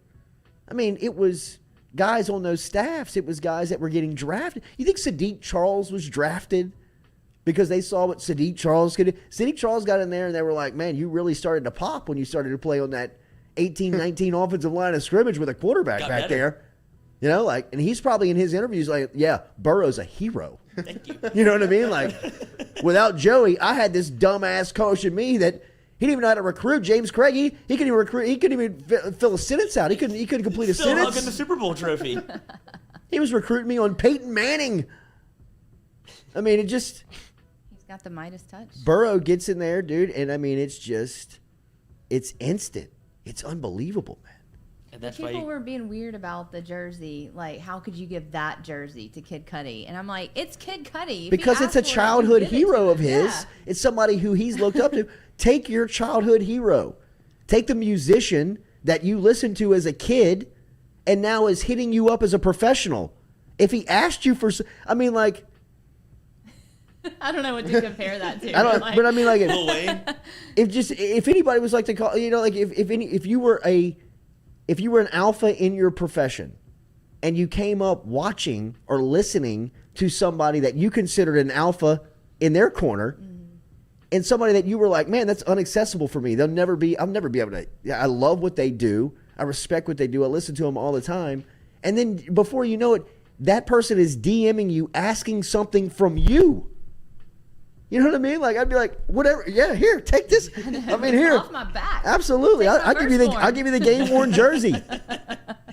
And I think it speaks to Joe Burrow, like, dude, I'll have 1 million of these. Like, he Yeah. thinks he's Yeah, going to have another absolutely. AFC championship jersey, so here's No my, doubt like, about it. here's the Yeah. one. That's yeah. the confidence of him. Yeah. Like, he'll probably give away the Super Bowl jersey. Like, you go, Dad, don't need it. You can have it. Right. Like, that's what he's going to do, because he's like, I'll be in 5 of these. Well, I mean, Jimmy sent us the picture of the trophy room a couple of months back. I mean, it's just like sitting in the living room. With the I Heisman. mean, it's like the Heisman, the Maxwell, the Manning Award. I mean, like all these, like, you're just like, Jesus. Cigar. This looks like Alabama's football. I mean, Nick Saban's recruiting it's like the room. foyer of Alabama football in there. It is so great. I mean, So and, great. you know, he's just like, here, Dad, take the Heisman home. You know what I mean? I got to get back and prepare for Oklahoma. Trying to win a Super Bowl. Yeah, now. right. Like, I mean, I can't deal with this. Yeah, here, Cuddy. Here's a jersey. AFC Championship. Just, it's great stuff, man. I mean, it's awesome. Where does Joe live? Like, what's his house like? Does anybody know? He lives in a condo in Cincinnati. Okay. Um, It's got to be like super nice though, right? I'd imagine. You know what it probably I is. wish I knew. You know what it probably is. There's Patrick probably nothing Bateman. there. Yeah. Yeah, that's There's true. probably nothing in there. Yeah. Yeah, it's probably like An empty it's probably an refrigerator. 80-inch TV screen, a huge king bed that looks like you're just like, wow, look how comfortable that looks, and nothing else. You know what I mean? Slightly worn. Just nothing else. Couple of pictures like on the nightstand. All the clothes in the closet is nothing but Bengals and LSU football gear. I mean, he still wears the LSU hoodie. He wore the Fiesta Bowl hoodie and the Louisiana Animals hoodie to the Super Bowl. I mean, like last week to the Monday presser, he's got the Louisiana Animals sweatshirt on, which is awesome. Yeah, it is. You know what I mean? But it's probably because he ain't got any selections in his closet. Except You know what I mean? Fits. Yeah, right. It's probably like Jay Johnson. I think Jay Johnson told somebody close to him on his staff. He was like, I mean, I don't have anything in my closet for. I don't have a coat and tie or anything. I mean, all I wear is baseball gear. You know what I mean? All I wear is team issued gear. He needs to do a Cribs episode for us. Just a little tour. I don't think there's anything in there. I don't think I there's a don't lot to think show there is. off. Don't you want to know? Yeah, of course. I want to know everything about him. That's what makes me too. the You wanna know enigma where is he of Joe going Burrow. to? It makes him fascinating because nobody knows a thing about him. I know. I His just dad picture him doesn't even living know at anything home. about him. Yeah, I know. I mean, even his dad's kind of like, I can't ask him that. You know what I mean? Well, we're handling everything this week for him. Tickets, hotels, flights. We can't ask him. Vacation he's been on since he was 10. He's like, I don't know if he's showing up. If he's there, he's he'll there. pop in if he does. Yeah. You know what I mean? Nice to see He's you, like Joey. you, Lloyd. Yeah, thank you. What a Absolutely. compliment. Except he shows up at the vacation. He's like, who's got the best room? Jimmy and Robin do. Tell them they're out. Nice to see you. Yeah. Happy to be here. Danny. Dad, Joe just showed up. Danny, get your stuff. Yeah, right. Y'all stuff has moved out of the about room. Danny. We're getting in touch with Danny this week. I talked to him. He's going to come on. Oh, cool. And talk to him Is he in about. Ohio also? He lives in Houston. He's probably about to give up that job, I'd imagine, if he's doing anything. It's Just go full entourage. No, it's funny. Be a TikTok star like. No, my don't own. do that. Do the opposite of that. No Jackson Mahomes in this life. Good Lord. Jeez. Where's he? Right now, Yes. Patrick's back house, sleeping. Mechanical bull. I saw him in some airport acting a fool with somebody over the weekend, so who knows where he is. He's He needs to always get acting a arrested. fool. He will at some Maybe point. that's who Alvin Kamara got, dude. Oh my god. The old 1-2 on Jackson. A hero. Hero. He would be a Pay hero. him That would be $5,000. Absolutely. The NFL bailed you out, Alvin. Actually, you get a raise. Yeah, right. That MVP for the Pro Bowl here. Roger Goodell actually wired in the cash just to get you out. And sends a great big thank you from the entire league for knocking that weirdo out. Wire that jaw shut for him. Jesus, man. Remember, daily here, we're brought to you by Johnson Spillers. Speaking of dentists, Johnson Spillers is online, johnsonspillers.com. Check them out. They're in Gonzales and they're in Baton Rouge. Gonzales and Baton Rouge. If you're looking to get your teeth cleaned today, they can help you with that. If you're looking to make your first visit, log online and you can request an appointment right there. In Baton Rouge, they're on Perkins Road in between Bluebonnet and Segan. In Gonzales, they're on Prepara Avenue out there in Ascension Parish. Check out Johnson Spillers, johnsonspillers.com. johnsonspillers.com if you want to find them online to make an appointment there, find out some of the services, all general dentistry stuff they offer, and they also can help you with some Botox if you're looking for that as well. The Pirate writes in, Jordy, not sure if the story is true, but I hear that a Colin junior college coaches that Coach O bumped into Joe's daddy recruiting. That was the first contact made about Joe back in the day. I think it was actually O's son, one of the twins. I don't know if it was Cody or Parker who was on staff. I think it was Parker who came to Ogeron during the time and was like, he had just seen Ohio State's spring game and Burrow had played in the spring game and they were announcing maybe the announcer said during the spring game, if Burrow doesn't get the job, that he said he's going to transfer. Wow. And that he was waiting to graduate that spring. And I believe that Parker was either watching the spring game or had seen the spring game and ran to O and said, Ohio State's quarterback's going into the portal. And from there, Ogeron started to fish around to see if anybody knew him or knew of him. And Bill Bush, who was the safeties coach at the time, was on the Nebraska coaching staff with Jimmy Burrow in the late 90s and said, I know his dad. I'm so lost. O said, get him on the phone. Hey, what does Colin have to do with it? Did any of this happen at Colin? I don't think so. I'm not saying that it didn't, but Okay. I'm saying that the story that I have on the initial contact of Joe Burrow came from Ogeron's son, who ran it up the ladder to O, and then O brought his staff together and said, "Does anybody know the Burrow kid?" And Bill Bush raised his hand and said, "I coached with his dad at Nebraska and know him very well. I can get him on the phone right now." And from there, LSU started recruiting. And LSU, as Joe said, was out in front the entire time. I think everybody was thinking that he was going to Cincinnati because of his familiarity with the head coach, who was Ohio State's Luke Fickell, who was Ohio State's defensive coordinator, who's the current Cincinnati head coach, and obviously the geography. I mean, he was from that part of the country, and he would stay there. But as Joe would later go on to say, after he came down here and met with Ogeron, the staff, and everybody on a football operations standpoint, he told himself, if I want to do the stuff that I say I want to do, if I want to win at a high level, if I want to win championships, then I got to go do it in big-time conferences, and I got to do it at a big-time school that can accomplish that, and that was LSU the entire time. And Bill Bush really deserves the majority of credit for getting Joe Burrow to Baton Rouge. It was on Ogeron's watch. Ogeron brought the staff in. He hired Bill Bush, so ultimately it falls at Ogeron's feet. But as far as the day-to-day sweat grunt work of getting Joe Burrow to LSU, Bill Bush deserves a lot of the credit on that. And, you know, I mean, I'm sure that these are really cool days for Bill Bush to cross my arms and to sit wave back. the flag, I man. mean, best decision O's ever made, probably in his entire life. For sure. Absolutely. I mean, it has totally changed the way his legacy will be thought of, and it's totally changed his life, his bank account. I mean, like, if you saw that Saturday interview with him with Ed Daniels on WGNO on the New Orleans television affiliate, that dude is walking and living on clouds, man. I mean, he is a multimillionaire with nothing to worry about. And he has that persona to him, and good for him. I mean, that is a good place in life to get to, but that's compliments of Joe Burrow. You know what I mean? Like, that is That's what I'm saying. He's that is a kingmaker. Burrow's life that he's created for Ogeron. You're welcome. You know what I mean? But Who's happier, Sean Payton or Edo? I think Sean Payton is. Oh, really? I think Ed Payton seems pretty happy. No, he is. I think, but I think Peyton is probably in a clearer state of mind because Peyton's gonna have more options.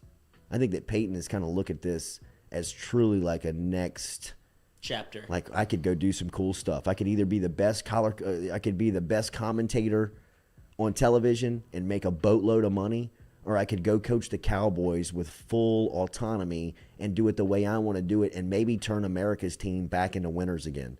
And if he does that, I mean, think about if he brought New Orleans a Super Bowl and he reestablished Dallas as a player in the NFL, what Sean Payton's legacy would be like that he left behind in this sport. Right now we're arguing if he's a first ballot Hall of Famer. If he did that, he'd be a first day Absolutely. Hall of Famer. And I think that he probably and you know, from Ogeron's outlook, to me, I mean, this is speculation, but I mean, to me, the money is the happiness, right? Like, the security is the happiness, but he'll never regain LSU's head coaching status again, right? Like, he'll never be that high up professionally ever again. I mean, he may be a head coach again, but it's not going to be at an SEC school. It's not going to be at a Power 5 school, in my opinion. He could be a defensive coordinator or a defensive line coach or a recruiting coordinator at one of those schools, but he can't be the head coach. And from a television standpoint, I mean, with all due respect, and this is really with all due respect, they would make him a caricature. You know what I mean? They would make him into an act. You know what I mean? What's Coach O got to say? You know, like, all right, back to the desk. I mean, Sean Payton's going to be breaking down football. Like, you got three wides here. The middle guy's running slant. The outside guy's running go. This guy's running crosser because they want to isolate this guy. He's going to be showing off how smart he is. And I think that probably intrigues, you know, like, for as accountable, because I agree with what Jeff Duncan said in his interview. One of the things that Sean Payton did that I think rubbed off on me, speaking in watching him, but I think our entire state or the people that watched Saints football and heard the way that he was accountable to what they had going on. He never made excuses. He never played the poor, pitiful me. He never looked for he never put pity on himself or the franchise. He always said, this is our problem. We've got to fix it. I've got to fix it. This is how we fix it. This is how we do it. And that, really that the way that he owned that stuff, I think was very endearing. And I think that's going to come across in television. I think that he's going to be a kind of I told you so type guy. Like this is what they're doing. This is why they're doing it. And I told you that. Like I'm an absolute genius. Calling a shot in football. Like y'all get off on Romo calling plays. Watch this. Like, is that the sauce? That's what y'all want? Y'all criticize Aikman for not doing it. And y'all love Romo for doing it. Watch this. I was the one calling Romo's plays. Yeah. I'm the one that found Romo. They should put like a clock on both of them, see who does it first. Right. That would be interesting. It would be. Yeah. So how long can Coach O just kind of sit out chilling with his money, be happy before he becomes irrelevant, like before he needs to make a move into coaching or TV? Oh, well, $13 million in the bank, $14 million in the bank, probably never. I mean, if he's smart with his investments, but surely he wants to do something, right? I mean, he wants to continue being in the public eye. I don't know. When you taste that, when you sit in that chair, when you sit in the head coaching seat of an SEC school, is the defensive coordinator at Missouri intriguing to you? Probably not. Probably not. Mountaintop. You know what I mean? Like, am I going to give you everything that I gave USC when I was their recruiting coordinator when it really meant something to me? Probably not. I don't, do you really want to get out of bed and playing for Northwestern State if you're the head 18, 19, 20-year-olds and worry about recruiting and worry about what they're going to tell you if they're duping you all the way up until signing day? He was bred in that culture, man. It was, it's his life. That's his passion. That's what he does. Maybe he's not had enough of it and can't stop and wants more. Yeah, he's got to miss it, right? But I mean, $17 million bucks, bro. $17 million bucks, and I mean, I'm looking at his lifestyle. He's checking in from the Keys. He's checking. His tan is incredible right now. But it always was. It always was. But I mean, in mid-February, like that's a great looking tan, bro. You could take a bite out of him. It is like a crackle. I just don't know what it would be like to be sitting in X school's meeting room knowing that the waves are crashing in the Keys and I can be there. You know what I mean? Like, dude, I don't care about this game this weekend. Well, I'm trying to get back down to the Keys, man. I'm trying to go fishing with Jimmy Johnson. I'm trying to do what we do, like whatever it is, whatever you know what I mean? If he's chasing, I'm sure he's chasing. You think? Yeah, I'm sure. Chasing on game day. Yeah. Where's he chasing when he's retired? Exactly. So, exactly. The only spot for him probably is in Miami with Mario Cristobal. Possibly. Where he could do and he'd probably clean up there. Oh, and that would be something that, you know what? One. Yeah, that would be probably something that would motivate him. Because he was at the U, and this is just me. Speculating a lot. Yeah, today. I mean, like, we're throwing a lot of stuff up against the wall. We are. A lot of allegedly. But I mean, Ogeron was at Miami during the heyday. And they're looking to reestablish that. Yeah, that's They're true. making moves. They are. You saw James Gaddis? Yes.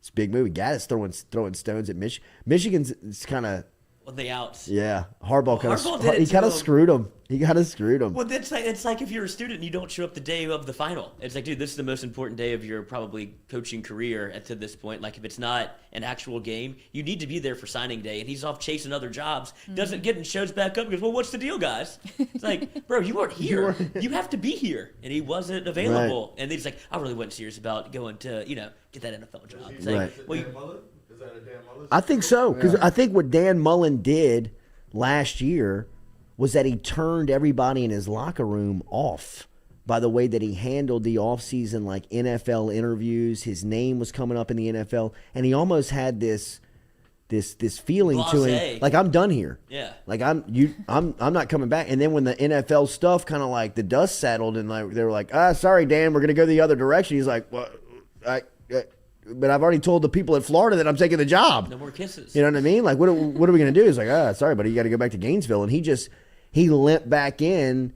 and people that were there were like, I thought you were done with us. he was like, well, I'm back. You know, you're like, no, well, you suck. You know what I mean? Don't Like, want you here anymore. Yeah, we don't want you in here anymore. And when he tried to act like he started to care in the middle of the year, it was gone.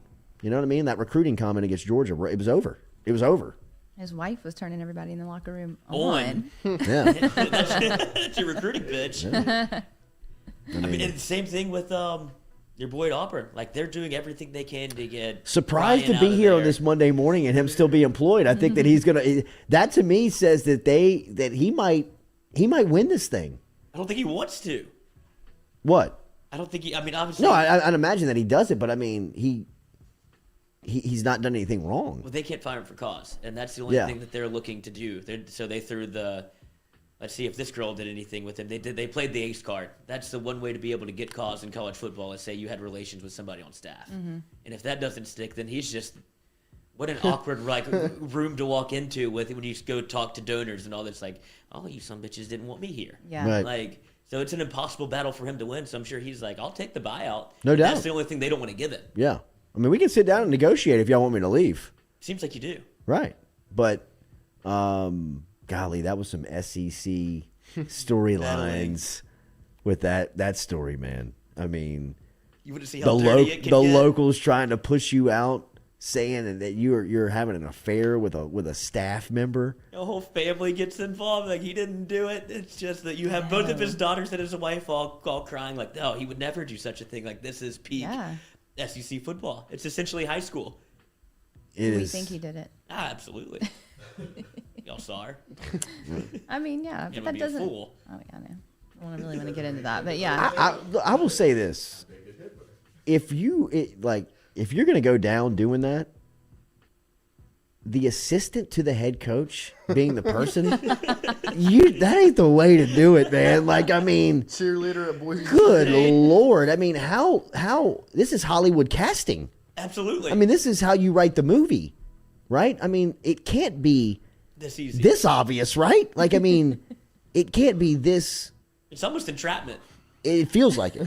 I mean, it definitely does. And I'm not trying to discount anybody's credentials or skill level or whatever. Speculating. You know, I mean, this is, absolutely. But I mean, this story, Allegedly. it is wild to be here on Monday morning and Harsin still be employed at Auburn. When I got off the air on Friday, I'd have probably put my life on it that he wasn't going to make it through the day. No shot. Like, he's not going to make it through weekend Friday, and now he's back on the job Monday morning. What do you think his weekend was like? Can you imagine? A lot of sleeping on the couch. Or maybe in like a hotel. Like, I'm just an Yeah. And you idiot. just bite the bullet and just be like, I'll be gone. I'm Yeah, recruiting right. again. Don't forget your assistant on the way out. I mean, it had to be a restless weekend. Like getting to the bottom of God, it, man. talking it out with everybody. I Let mean, me see your think phone.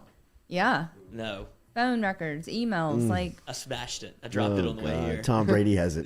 maybe there's no proof at all. Maybe there's no evidence to it. I mean, there might be nothing. What a great feeling. A lot of old man Googling on his part. What a- How do I delete text messages? He better not be googling Can you anything. scrub iPhone 13s? Oh my god, that would be the dumbest thing to do. Yeah, right. What's a SIM card? If I take the battery out, will it reset?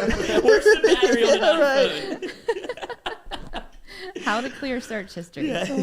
So Is there a better feeling in the world though of being Not innocent guilty? in that Clear. moment? Is there a better Take it. feeling? Yes. Like, sit down, let me see your fucking. Yeah. Which one? Take it. Yeah, right. Which one? Exactly. Absolutely. Yeah, no doubt. I mean, Yeah. if you're an SEC football coach and Yeah. you don't have a burner, what in the hell are you You got doing? more than one burner. Right? Like, I mean, if you need one, come over. and here I'm not to even Noodle. talking. And I'm not even talking for those specific reasons. Like for All that, of for it. that. Right. So I'm just talking about point blank. Period, bro. Like, you need a burner. Get yourself a Yeah. personal number. Yeah, Don't you be have running to. everything through the university phone line, buddy. You. Good Lord. That would be the example I would use. You know what I mean? Like, Maybe it just goes away. there is a Like, what mad comes next? booster somewhere at you at another school that is going to crawl up your phone record's ass, and they're going to call every number until the hooker picks up, and when she does, you're dead. You got that, Hugh? It's So you or you her. think you can get away with just kind of like, you can hide these numbers in between recruits' numbers and university numbers and stuff? Now, there's a Mississippi State fan out there that's going to beckon your phone records, call every single number on the list until he finds somebody who's got a story on your ass. Destiny. Get a burner. You moron. Landlining it to the back pages. Jesus. He just had his feet up in his office just going, oh, Destiny, $250 an hour, Absolutely. pretty good deal. I'm going to be in Moss Point next weekend. Jeffrey Bone in the chat said maybe Harson can hire Panamsky. Oh. Keep you safe. Hopefully. You'll know where to find the safe. Yeah, right. Hopefully. Chris Terrell, Auburn is still paying Gus. They're not about to pay another coach. Yeah, they are. $20 million is his buyout, I think. Harsin? Yeah, $18 million. Jeez. It's a lot, and that's what I was reading. Old Pat 40. I was looking through his Twitter for something. It's a little, if he had any jabs at LSU, and he was like, "Oh, so name, image, and likeness is the problem in college football. You got to shell out $20 million to Brian Harsin year 2. 18.3. On top of the 21 you just dished out to Gus? Quick math. What is that? 39. Just short of $40 million on money you just can't even. Because you're telling people to take it to walk away. So at some point, the problem might be Auburn. Right. Yeah. I mean, it is Allegedly. Auburn. Allegedly. All right, everybody had a good weekend? Yeah, busy weekend. Good Lacrosse weekend? tournaments, basketball tournaments, birthday party. Lacrosse tournament. Yeah. Who's Whoa. playing lacrosse? I mean, he is Who? so into it. Cooper. 8th grade lacrosse? Yes. So it's like a Wow. city league thing, but he'll be on Catholic's team. Like, he is good, and he freaking loves it. Really? Yes. Wow, watch out, I mean, Lax he Pro has parties. found What numbers? that- What sports numbers are falling because of that? Is that baseball, or would that be football? What do you Numbers mean, what are sports falling number? because Well, lacrosse it's is like, growing. It's like football, soccer-ish, so Right. it would be in that Yeah, it's kind of a arena. cross between those two. But I wonder what numbers are falling because of lacrosse's growth in this Probably part soccer, of the country. I would think, in this Soccer, part of the country. maybe baseball. It's good. It's that blend of kids that don't want to get hit but want to play like a contact sport. So I'd Yeah. say like football, Yeah. and they it's like soccer players that get out there Yeah. they think they want to play football. Yeah. They're like, first day fucking stinks. Yeah, Yeah. Never right. mind. Well, you get hit, you get lit up one One time. time. Yeah. Yeah. Actually, I want to be kicker. Yeah, right. Damn, I thought I wanted to play football. You've seen those moments every day in The you know, light bulb leave, like the life absolutely. leave their eyes. Like, and we're here Yeah. for 45 more minutes. Yeah, right. Bucko. Yeah, buddy. That And we was got to the come back this warm-up. afternoon. Yeah. Do it again. Same thing. Bull in the ring again. Absolutely. Well, we're buried the lead, dude. Speaking of had a weekend. Thank you, buddy. Hall What? of Famer Thank over you. here. The Thank man that you. had a I know, weekend. Thank you. Jordy. Thank you. I watched your whole spiel on the show last night. Yes. You seemed pretty down about not having your family there. I definitely underestimated. but you the didn't moment. know, right? No, I mean, did. I wouldn't think that either, though. I did. You know, I mean, like I should have. I should have known. You know what I mean? I didn't in the moment. Yeah. Which is kind of like now looking back on it, like, geez, how could you be so stupid, bro? But I really didn't. It was meant to be no disrespect, but it is putting out a lot of fires. But for I sure. get where you're coming Big from. big Italian family. You didn't wanna ask They're them not- to, dinner like, coming. do Yeah, that was that. not. That was not. That was. It just and it really was. I mean, the more you kind of spell it, the more you color in the lines. You're like, oh man, this makes a lot of sense. You know what I mean? Like, I mean, if Jordan was being recognized in something that he did professionally, and he did invite that to me, that would crush me. That would No, crush. but it That was would out crush of me. town. Everybody's got to It drive was, there, dress and that up. was, but, and like, we're talking I get about the that. Italian Sports Hall of Fame, which Dr. Philip Cancelleri and Frank Maselli and that crew put on over the weekend. And I have emceed that event a couple of times over the last couple of years, and it's been awesome. It's been a really cool room, and I underestimated what I was guilty of was I underestimated the how big of a deal it was. And really, it was very selfish of me not to include the people that were not there, because there's no way that I could have been on that stage without the support group that I've had the entire way. And I didn't understand the weight of the award. I told the story last night. I really didn't get perspective until Paul Maneri walked up to me before the awards banquet and just mentioned the life of Buddy D, how much he meant to the market, and how cool it was for me to receive an award with his name on it, still being considered as young as we are in the game, in the profession. So I didn't look at it as a lifetime achievement award. I thought it was just going to kind of be something that we could kind of get through the night and I was wrong for it, and it was a beautiful night. It was a great event. JT Curtis was the headliner. He was kind of the big inductee, so to hear him speak and to hear kind of his background and some stories of his Italian heritage. His mom is a full-blooded Italian who taught him a lot about growing up and taught him a lot about the things that he still puts into his football team and his football program and his school every day. They were teachers, and it was just cool. It was a great night, and my people should have been there to see that because it was really a celebration of them too. I mean, it was a celebration of everybody who has supported what we've done to get to this point. And it's been a lot of people, man. I missed an opportunity. I missed an opportunity to include them, to celebrate that. So it was. And put your we're actually going to City Cafe on Tuesday night. All right. We got the back room rented at City Cafe, nice. And I'm gonna take them over there. Cody Miranda, Squeaky Miranda, good paisans, good Italians. Not Italian at all. They knew. But I think did Maneri introduce you? Or? No, Maneri introduced Renato. Okay. But Maneri was there, and when he was before the event, people were kind of moving around, and it was like he had seen the program, and he was like, "Culotta, you're getting the Buddy D Award," and I was like, "Yes, sir." And he said, "Do you are you old enough to remember Buddy D?" And Maneri started telling stories about when he was a player at UNO, at the University of New Orleans. So this is, 70s, 80s. He would listen to, and he started telling me a couple of stories about Buddy D. And then he kind of coaches are always in coach mode, maybe without even knowing it. Like they're in coach mode. And he kind of put his hand on my shoulder and he looked me in my eye and he was like, "This is a huge accomplishment for you." You know what I mean? And right when he said that, I was like, "Damn, I fucked this up. I messed up." You're like, "Damn, where's my mama?" Yeah. I was. That was my mama. It really was. That was my instant I'm sure feel. Mm-hmm. So and she was really the one that really needed to be there the most because she has, she'd drop everything for me to do anything. Right. And she has a lot. Yeah. And but we'll celebrate it and we'll get past it because Saturday night was beautiful.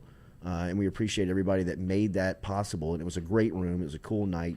And a lot of paisans. They couldn't get over that Anthony Renato was Italian. Tallest Italian I've ever seen. Ever. The picture of everybody. I was like, this doesn't look right. Next to him. I know. Bastards, man. This doesn't look right. Line up from shortest to tallest. We're all the same size. I want to get on Renato's shoulders. Is that okay? But there was a comment on the because we did a little bit of this yesterday when you talked about it. There's a comment on the YouTube from Rob Sentz, and I think he actually nails it. He said, "Jordy, it sounds like you're a grinder. One downfall of being a grinder is you often focus on the next destination but never the journey." Yeah. And he said, so the mindset tends to downplay personal accomplishments, which are not the end goal, but just another step in the journey. Your fault was not a slight against your loved ones or your family, but more against your slight against your acceptance of a significant personal milestone. Forgive yourself and have a dinner. Nice. I appreciate really that, Rob. You should read that at your dinner tomorrow night. Maybe so. Because it was. I don't like talking about myself. I don't like doing myself. You know what I mean? I don't like asking people to get a ticket, come to New Orleans. You might have to get a hotel room. You're gonna have to deal with the traffic, and it's gonna be a 4-minute speech. You know what I mean? I just that was my mindset on it, and I screwed up. I messed it up. It was a big blunder, and I learned from it, and I understand it. But I appreciate Rob saying that. Yeah. That's pretty cool. Thank you for being here and starting your day on this Monday morning. Make sure you hit that like button, that share button, that comment button. Brandon Hollingsworth. I was like, what's about to happen? Are you about to announce something? Italians got to be the only people that can get away with having their own Hall of Fame. That's true. You're not welcome, Brandon. That's true. Have a great day. Have a great Monday. Did you leave without saying bye to everybody? Did yes. you just flip out the back door? I did. That's why I didn't want it. No fanfare. No, I just really didn't want it. I just wanted to leave early. Where's Jordy? Back on the road. Exactly. I think he's in Baton Rouge. He's already back home. Yeah, right.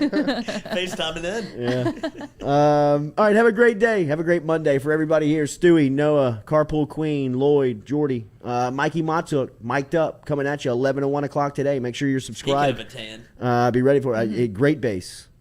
Great He just base. got back from the Cancun, dude. I think he's going to be all lathered up. And it looks like Matuk's gonna be hanging around a little longer than we expected. His spring training has been bumped. Because of the lockout. Yeah, because of the lockout. It's crazy, kind of, right?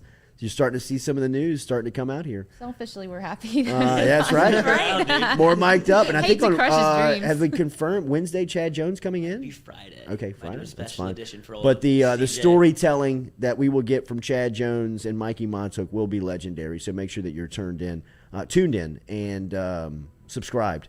Brandon Hollingsworth says congratulations to you, bro. As I just saw that Hollingsworth was engaged.